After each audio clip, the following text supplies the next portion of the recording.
¿Qué tal? ¿Cómo estáis? Estamos con Manuel Rico, autor de Vergüenza, el escándalo de las residencias, porque hay novedades sobre el fallecimiento de más de 7.300 ancianos en las residencias de la Comunidad de Madrid y las maniobras del gobierno de Ayuso para ocultar lo ocurrido. Manuel, ¿qué tal? ¿Cómo estás? Hola, ¿qué tal, Jesús? Bueno, la última hora es que hay actas que levantó la Policía Municipal de Madrid sobre lo ocurrido en las residencias durante la pandemia, con miles de muertes. ¿Y qué ocurre? Que el gobierno de Ayuso se está negando a mostrar esas actas, aquella transparencia sobre lo ocurrido. Sí, como ha desvelado hoy la cadena SER, efectivamente, un particular recurrió al Consejo de Transparencia y Buen Gobierno. El Consejo dijo que esas actas municipales debían ser públicas e instó a la Comunidad de Madrid a que se las entregase, por tanto, y la Comunidad de Madrid lo que ha hecho es acudir a los tribunales para no tener que entregarlas. Es como el último recurso. Si no quieres cumplir con la decisión administrativa, tienes ese último recurso que es acudir a los tribunales, ¿no? Pero es algo, bueno, pues tremendo, ¿no? Porque lo que está haciendo la Comunidad de Madrid, el gobierno de Isabel Díaz Ayuso, es ir a los tribunales para ocultar y que no se sepa qué vio la policía municipal en las residencias durante los primeros meses de la pandemia, ¿no? ¿Qué tendrá que ocultar el gobierno de Ayuso? Porque ellos sí que saben el contenido de las actas. ¿Qué tendrá que ocultar para preferir ir a los tribunales a ser transparente sobre el fallecimiento de 7.291 personas sin asistencia sanitaria, 9.470 en total en 2 meses? Claro, porque aquí lo que ocurre es que durante la pandemia, con miles de ancianos atrapados en las residencias, sin ser atendidos, sin ser derivados a hospitales, hubo policías municipales que sí que pudieron acceder a esos geriátricos y ahí levantaron algunas actas, ¿verdad? Actas que son tremendas en algunos casos y esto es lo que está tratando de ocultar el gobierno de Ayuso. Exactamente. La policía municipal, bueno, había unas reuniones diarias, decidían en organismos de coordinación, bomberos también hicieron visitas por parte del Estado, la UME, la Unidad Militar de Emergencia, y uno de los cuerpos que tuvo un servicio de inspección, en este caso, que acudían para ver cuál era la situación, es la Policía Municipal de Madrid, y lógicamente levantaron acta. En su día, y bueno, sobre todo en Infolibre, nosotros publicamos varias actas.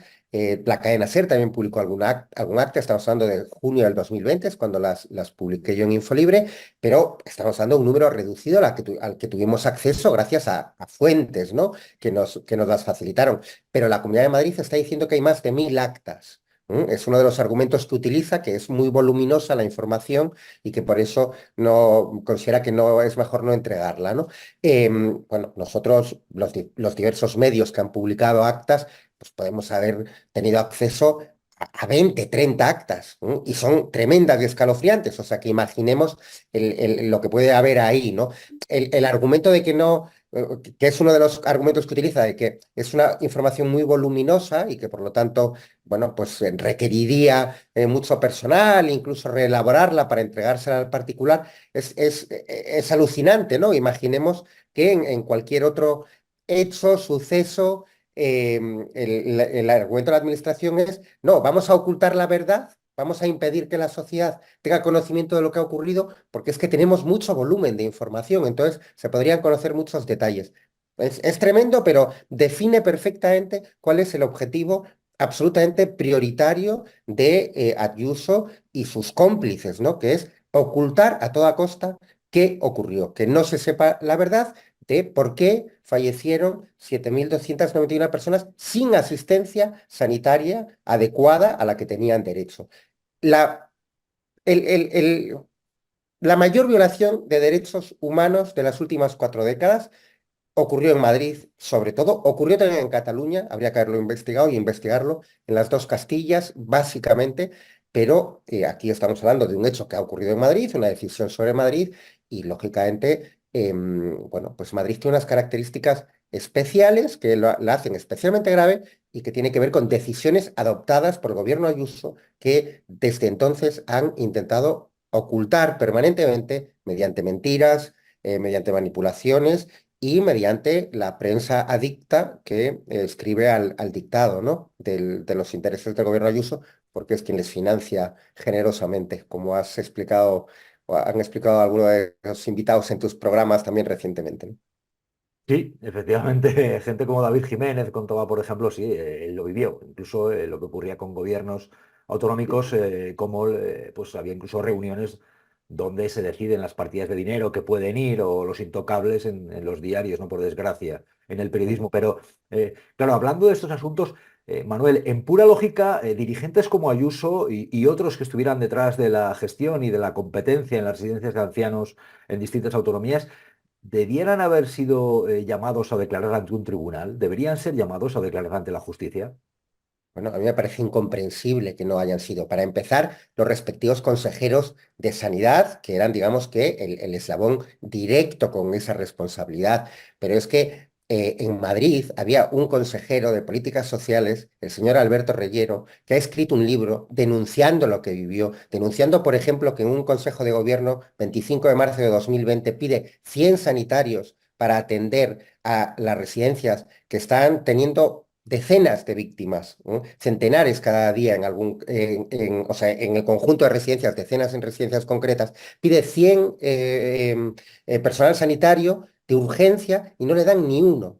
¿Vale? O sea, hay un consejero que estaba dentro, que estuvo en todas las decisiones, que las conoce y que ha hecho un libro denunciando lo ocurrido y ningún fiscal le ha llamado a declarar. Ha ido a declarar a dos o tres procedimientos judiciales de las cientos de querellas que se pusieron, pero la fiscalía no ha tenido a bien, por ejemplo, interrogarle. Por supuesto que en Madrid, en Cataluña, insisto, en Castilla y León y Castilla-La Mancha, se deberían haber abierto investigaciones para ver qué decisiones se tomaron y haber llamado a declarar para empezar, bueno, a los consejeros de sanidad, a los responsables que hubiesen adoptado decisiones en aquellas fechas y dependiendo de las declaraciones y de la documentación se hubiese recabado, ver si había que llegar a los presidentes autonómicos. Pero por supuesto que sí. Pero ¿cuál es la alternativa? ¿En qué Estado de Derecho no se investiga algo como lo ocurrido? ¿Mm? Ujú. En Madrid se argumenta, por ejemplo, desde parte de las poquísimas explicaciones que ha dado el PP para intentar sepultar el tema, que las decisiones de no derivación los residentes enfermos se adoptaron de forma individual. Oiga, pero ¿por qué no lo piden? Esto estará grabado, ¿no? ¿Por qué no piden los documentos que haya a los hospitales y se comprueba si eso es cierto? Es que estamos hablando de hechos que tienen que estar documentados. Y aquí no se ha hecho nada absolutamente para averiguar la verdad. Estamos hablando de personas que murieron ahogados, ¿m? Encerrados en sus habitaciones, muchos de ellos, como denunció en un espléndido informe, espléndido y brutal, Médicos Sin Fronteras, o en un informe de Amnistía Internacional, que hay testimonios similares. Estamos hablando de eso. ¿M? Y que se les ha discriminado por el único motivo de que eran personas dependientes, que no podían caminar por sí mismas o que tenían un deterioro cognitivo y no podían, por lo tanto, ser autónomas.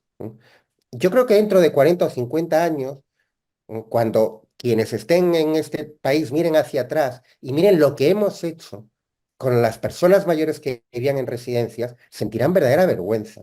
Primero, porque se hayan adoptado esas decisiones por edadistas brutales y luego por quienes han hecho todo lo posible para ocultar y que no se sepa la verdad. Igual que ahora miramos 50 años atrás, sentimos a lo mejor vergüenza de actitudes machistas que nos parecen incomprensibles, ocurrirá lo mismo. La sociedad se tendría que avergonzar de que hayamos dejado abandonados a los más débiles. Es algo incomprensible, totalmente.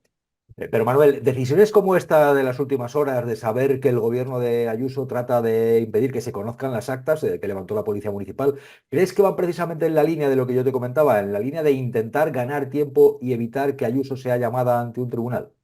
Bueno, van en la línea de ocultar la verdad, porque alguien tiene duda de que si en esas actas municipales se dedujese de su lectura claramente que el gobierno de la Comunidad de Madrid fue muy competente, que hubo una coordinación excelente, que se ayudó todo lo que se pudo, que allí había material, que la coordinación era maravillosa. ¿Alguien tiene duda de que esas actas no estarían publicadas desde hace tiempo o tendríamos programas especiales en Telemadrid sobre las actas municipales? ¿Alguien tiene esa duda? Yo no. Por lo tanto, lo que se quiere ocultar es la verdad. Se quiere ocultar la verdad sobre fallecimientos de personas en circunstancias inaceptables. Y eso, a esa conclusión podemos llegar cualquiera de nosotros. No es una cuestión ideológica, es una cuestión de sentido común.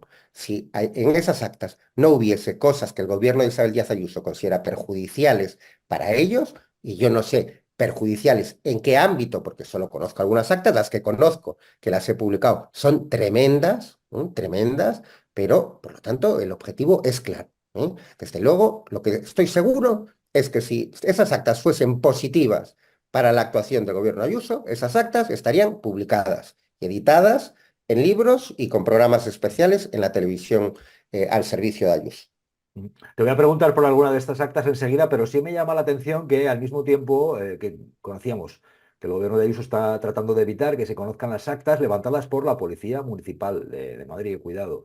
Ujú. El mismo día, curiosamente, un acto de Ayuso con Aznar y se ponía a hablar de que hay ancianos que la paran por la calle y que le dicen no queremos volver al pasado.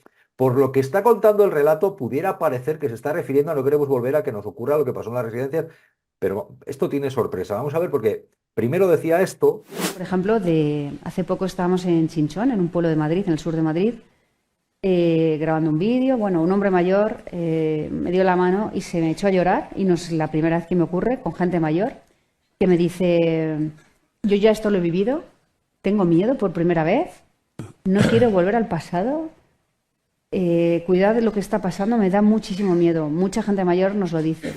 Bueno, pero es que luego continuaba diciendo, y, pues, no, no queremos que nos vuelva a pasar que nos metan en la ratonera de las residencias en mitad de una pandemia. No, se refería a esto, al temor de que dice que los ancianos la paran para decirle que temen que se rompa España. Cuidado de lo que está pasando, me da muchísimo miedo. Mucha gente mayor nos lo dice. Muchos venezolanos, especialmente argentinos, los argentinos nos dicen siempre la famosa frase de háganos caso, venimos del futuro. Y luego muchos colombianos, venezolanos nos dicen, yo ya perdí un país, no quiero perder otro. Nos gusta vivir de una manera muy brava, ¿no? Y eso nos lo quieren quitar. Pues este es el Bueno, percal, es decir, sigue utilizando cortinas de humo en su discurso muy evidentes, ¿no? Sin encarar lo que es la gestión de la Comunidad de Madrid. Es decir, seguimos con los mantras de se rompe España. Hay muy curioso también la línea en los últimos días de intentar confrontar con Cataluña a cuenta de la sequía. Es decir, son, ¿no crees, formas de desviar la atención a otro sitio? Bueno, lo creo y lo sabes tú perfectamente. Es una estrategia de comunicación obvia. Cada día el disparate es mayor. La idiotez de relacionar el cierre de las plazas de toros con la sequía, pues bueno, pues es cósmico, pero efectivamente el único objetivo que persigue es desviar la atención sobre lo suyo. Yo por eso en eso soy siempre súper estricto. Las idioteces de Ayuso o de cualquier otro gobernante me interesan cero. Lo que me interesa es sus actuaciones, porque sobre eso, sobre sus actuaciones, podemos felicitarla en los casos en que lo haga bien o pedirle responsabilidades en los casos en que lo haga mal. Entonces, de lo que ella tiene que responder, que no lo ha hecho después de casi 4 años, son de las decisiones que tomó su gobierno, no de las cosas imposibles, porque obviamente no había vacuna contra el virus nos pilló desprevenidos, fue una pandemia mundial, correcto, pero fue mundial y por lo tanto en todas partes, con diferente intensidad, llegó el virus. Pero en los diversos sitios se tomaron decisiones. De lo único que tiene que responder, para bien o para mal, el gobierno Ayuso es de las decisiones que tomó su gobierno. Esas son su responsabilidad 100%. Y las decisiones que tomó su gobierno, hay al menos 4 decisiones que son gravísimas, ¿no? Y que contribuyeron a la situación que se produjo en la Comunidad de Madrid. De eso tiene que responder. Mientras tanto, que dice una declaración cada día más rimbombante que la anterior, vale, pero los 7.291 fallecidos siguen ahí. Hay familias que siguen ahí, que merecen todo mi respeto y admiración porque siguen dando la batalla porque se conozca la verdad. y tienen derecho a que se conozca la verdad y a que se haga justicia y reparación. Y a mí lo que me parece tremendo, y eso no tiene que ver ni con sequías ni con no sequías, es que 4 años después la señora Ayuso no haya tenido la valentía, la dignidad de reunirse con esas asociaciones de familiares. Hay tres en Madrid, tres asociaciones de familiares, de residentes. No haya tenido la valentía de reunirse con ellos para explicarles las cosas. Y yo creo, pero claro, esto es solo creo, lo tiene que explicar ella, es que no se atreve a mirarle a los ojos, porque no les puede explicar razonablemente lo que hizo. Ujú. Y eso es tremendo. ¿Alguna de las actas, Manuel, que tú has publicado, alguna de las actas que levantó la Policía Municipal de Madrid, qué decían? Son actas de agentes que fueron a esas residencias en las cuales había ancianos que no podían ser trasladados a centros hospitalarios porque no dejaban que los trasladaran, había una orden de no hacerlo. ¿Qué Claro, decían? pues mira, te puedo leer algunos de los titulares de las informaciones que publicamos en junio de 2020 en Infolibre, ¿no? Actas de inspección policial recogen quejas de residencias por no poder enviar enfermos a hospitales. 2 puntos entrecomillado. No hubiera habido tantos fallecimientos. Otra, el acta policial tras una investigación en Madrid. Comillas. La directora se derrumba al narrar el fallecimiento de uno de los residentes por infarto. Había pedido la ambulancia a las 8 de la mañana y llegó a las 8 de la noche, prácticamente 24 horas después. Otra, un geriátrico de Madrid pidió a familiares autorización escrita para dejar morir a residentes rechazados por el hospital. Estamos hablando de una residencia de Domus Vie en Mirasierra, en el barrio de Mirasierra. Iban 60 fallecidos cuando fue la policía municipal. Solo 6 familiares dieron permiso para que muriesen en la residencia sin ser trasladados al hospital. Y en el caso de los otros 54, nosotros hablamos con la dirección de la residencia y dijeron que habían llamado reiteradamente para pedir el traslado al hospital de esas otras 54 personas y no fue posible. Ese es el contenido de las pocas actas a las que tuvimos acceso en su momento en Infolibre. Bueno, es tremendo, es demoledor, pero obviamente existe derecho a saber esto, lo tienen los familiares, lo tienen las víctimas, lo tienen los tribunales y, por cierto, a lo mejor algún día la fiscal superior de Madrid, la señora Almudena Lastra, despierta de su letargo inadmisible, incomprensible, y se decide a investigar lo ocurrido, porque lleva 4 años exactamente mirando para otro lado primero y luego con declaraciones y una memoria anual puesta por escrito en la que con mentiras absolutas y flagrantes respalda bueno, pues la versión de la Comunidad de Madrid, pero insisto, sobre hechos, porque a mí lo único que me interesa aquí son los hechos, y los hechos son innegables, muchos de los que ocurrieron. El por qué, Fiscalía que depende, Manuel, de la Fiscalía General, ¿no? Es decir, que al final y aquí bueno, estamos hablando de cómo pasa el tiempo y sigue la impunidad, y no se toman medidas en varias efectivamente. comunidades autónomas, pues también la Fiscalía, que por cierto antes hablabas de informes, hay informes también de Amnistía que están diciendo que en este país la Fiscalía se está manteniendo, bueno, y la mayoría de residencias se está manteniendo al margen, no investigan, no toma la iniciativa. Amnistía Internacional hizo un informe específico sobre la falta de investigación, en la que, además de tocar y mencionar ámbitos políticos, como las propias asambleas autonómicas, donde hay ningún partido, por cierto, puede sacar pecho, porque los que lo hacen bien en Madrid lo hacen o lo hicieron mal en Valencia, pero también, obviamente, y especialmente porque son a los que pagamos, los que tienen la función de investigar este tipo de hechos, para empezar, que es la Fiscalía, y efectivamente el informe de Amnistía Internacional es demoledor especialmente sobre Madrid y Cataluña, pero también sobre otros lugares.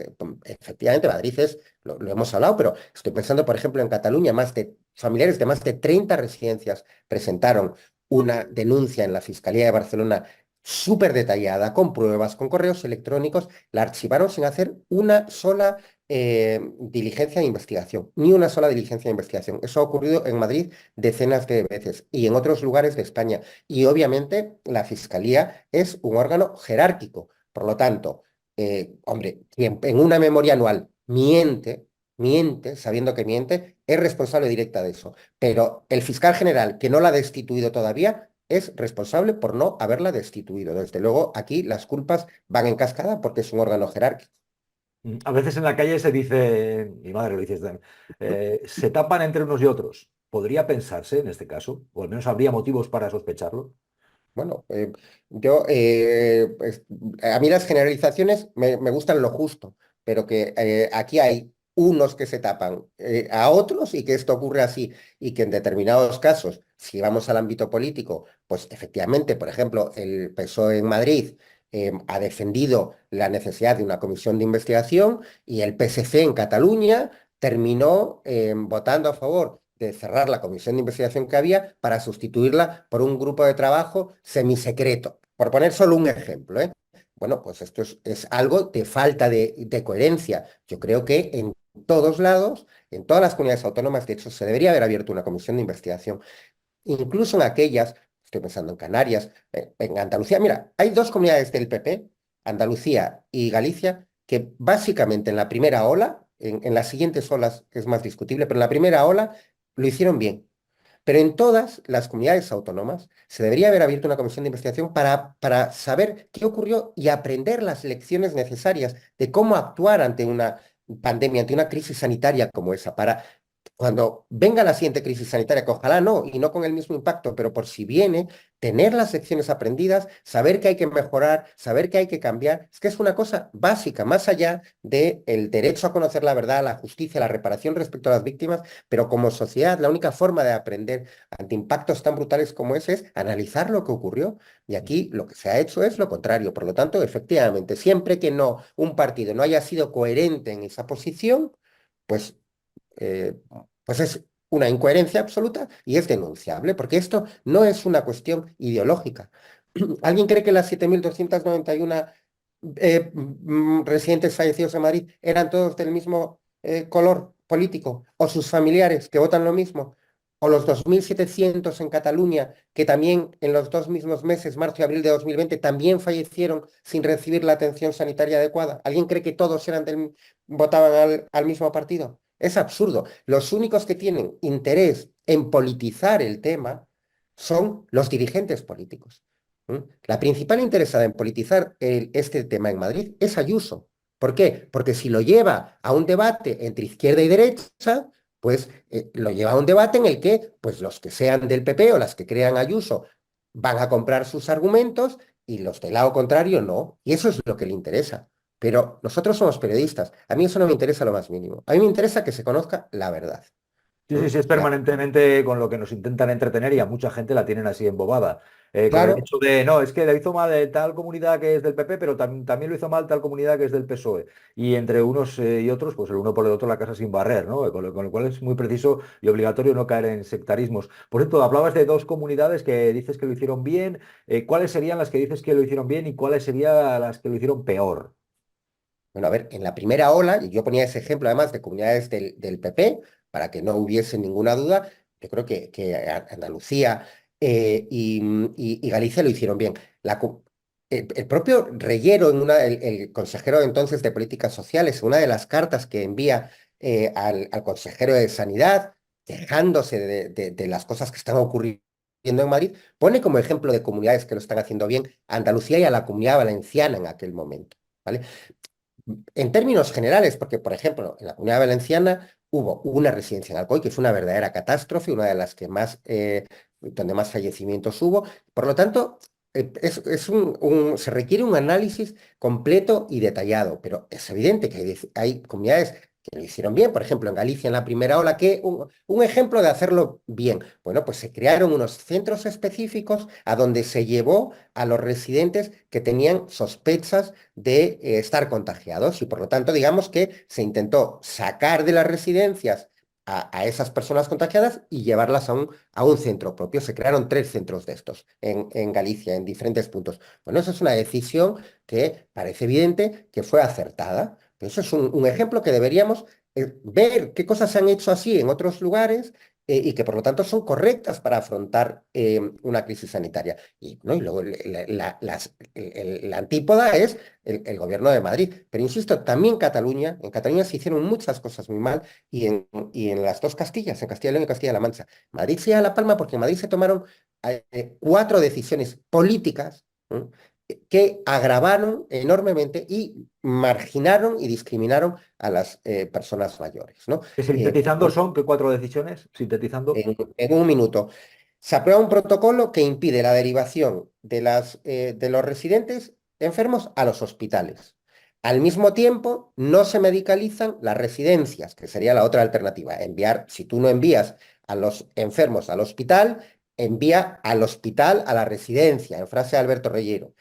Tercero, el personal, más de 1.000 personas que había, personal sanitario, para medicalizar las residencias, se envía a IFEMA. Y luego, a IFEMA no se permite ir a las personas mayores, de nuevo. Esa es la tercera decisión. O sea, tú tienes al personal sanitario, no lo envías a las residencias, lo envías al hospital de campaña en IFEMA y ahí luego no tratas a quien se está muriendo. Y cuarto, los hospitales privados no se llevó tampoco a ningún residente enfermo, salvo que tuviese seguro privado. Por lo tanto, esas son 4 decisiones políticas del gobierno de Madrid, del gobierno de Isabel Díaz Ayuso. Las 4 incidieron en lo mismo y contribuyeron a lo mismo, a no dar la asistencia sanitaria a la que tenían derecho miles de residentes enfermos. Muchos de ellos habrían fallecido igual y otros se habrían salvado, como es lógico, como es evidente, y como prueba que en cuanto volvieron las derivaciones a los hospitales, por ejemplo, el número de fallecimientos se derrumbó afortunadamente. Habrá probablemente ahora mismo muchos viéndote y diciendo, pero ¿cómo puede hablar así de Galicia y de Andalucía?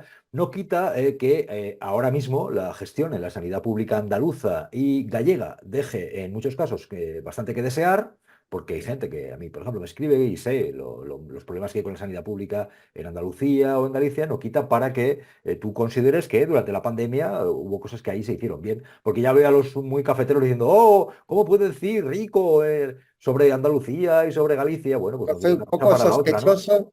poco sospechoso de valorar demasiado positivamente el trabajo del PP en Galicia y no en la sanidad. Yo estoy hablando de la primera ola. De hecho, por ejemplo, en la segunda ola, en Andalucía especialmente, creo que es mucho más criticable algunas de las decisiones que se tomaron. Pero es que, insisto, esto no es una cuestión ideológica, esto es una cuestión de ver dónde se hicieron las cosas bien y dónde mal para aprender o cambiar. Desde luego, yo puedo defender con argumentos, con hechos, que el PP en Galicia durante la primera ola lo hizo mucho mejor que el PP en Madrid durante la primera ola. Esa primera ola que estamos hablando, marzo y abril de 2020. Y para mí esto es fundamental que se entienda, porque no es una cuestión ideológica, y si no es caer en la trampa de Ayuso o caer en la trampa de quienes quieren politizar este tema. Este no es un tema político. No, eso es una trampa. Ese es un tema del que hay que saber la verdad. Lo que Sí, sí, y queremos es, y es como un tema periodistas, además de que los políticos que nos cuestan un dinero están para arreglar los asuntos. Entonces, yo no sé tú, yo sigo echando en falta que después de una pandemia terrible no haya habido una voluntad de sentarse a analizar lo que estaba mal y lo que debe mejorarse. Eso por un lado en lo político. Y me vale tanto para gobierno central como para comunidades autónomas, porque de lo que se trata es de mejorar, eso por una parte, y por otra sí, me parece apestoso el tema de la impunidad, el tema de que no se hayan tomado medidas judiciales para investigarlo, porque efectivamente me lleva a pensar que se están tapando entre unos y otros.